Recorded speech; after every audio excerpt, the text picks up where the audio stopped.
हमारे साथ बात करने के लिए मौजूद हैं दिल्ली सरकार के मंत्री कपिल मिश्रा।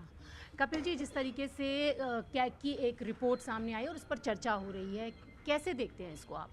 नहीं, चर्चा होनी आवश्यक थी, चर्चा पहले ही हो जानी चाहिए थी।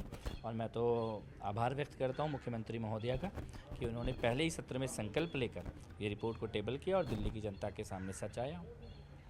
अभी तो एक ही रिपोर्ट आई है, बाकी और भी रिपोर्ट्स हैं। बताया जा रहा है कि करीबन 13 ऐसी रिपोर्ट्स हैं और शराब नीति पर ही अभी चर्चा हुई है, क्योंकि लगातार जब हमने पहले भी देखा कि शराब नीति बदली गई, फिर नई लाई गई और चर्चा अब पूरी हो चुकी है, तो और दूसरी रिपोर्ट्स कब आएंगी और इस पर आप क्या कहना चाहेंगे? नहीं, एक एक करके सारी ही रिपोर्ट्स आनी हैं। और केजरीवाल सरकार की जो दिल्ली में हालत थी वो तो ये थी जहाँ हाथ लगाओ वहीं भ्रष्टाचार किया है। तो हर डिपार्टमेंट में सीएजी को अनियमितताएं दिख रही हैं, रेगुलेटरीज दिख रही हैं, इसीलिए वो रिपोर्ट्स तो सामने आएंगी।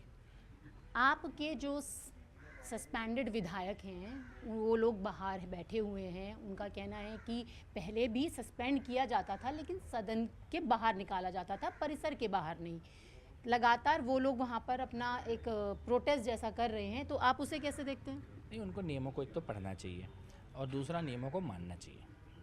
ये दो चीज़ें उन्हें सीख लेनी चाहिए। ये अरविंद केजरीवाल, मनीष सिसोदिया वाला ज़माना गया कि सदन में दिल्ली के मुद्दों की चर्चा नहीं होगी, दिल्ली के काम नहीं होंगे, कोई भी आएगा नौटंकी तमाशा करेगा और सदन बस तमाशे में ही रहेगा। सदन में दिल्ली के मुद्दों की चर्चा होगी। और मेरी तो ये सलाह है कि वो कानून को, संविधान को और विधानसभा के नियमों को पढ़ें और उनका पालन करें। बस एक आखिरी सवाल है कि आज 2 प्रस्ताव ऐसे वहाँ पर रखे गए कि नाम बदलने को लेकर, तो आप उसे कैसे देखते हैं? और ये भी बताया गया कि जब सीसीटीवी कैमरे लगाए जा रहे थे तो 8 ऐसे जो अब विधायक हैं उनके एरिया में वो सीसीटीवी कैमराज नहीं लगाए गए। देखिए, प्रवेश वर्मा जी ने सदन को आश्वस्त किया है कि जहाँ नहीं लगेगा वो लगाए भी जाएंगे और इसमें जो भ्रष्टाचार हुआ है उसकी जांच कराई जाएगी। तो मेरे को ये लगता है कि मंत्री महोदय संकल्पित हैं, प्रवेश वर्मा जी, और इसमें जिन लोगों ने भी सीसीटीवी के नाम पे दिल्ली के साथ धोखा किया है वो अपराधी बचेंगे नहीं। तो सर, नजफगढ़ का तो नाम बदलकर अब नाहरगढ़ करने की मांग रखी गई है, प्रस्ताव रखा गया है। देखिए, जनभावनाओं का जो अभिव्यक्ति है वो जनप्रतिनिधि विधानसभा में करते हैं। उन्होंने अपने क्षेत्र की जनभावनाओं को रखा है और हम उसका सम्मान करते हैं।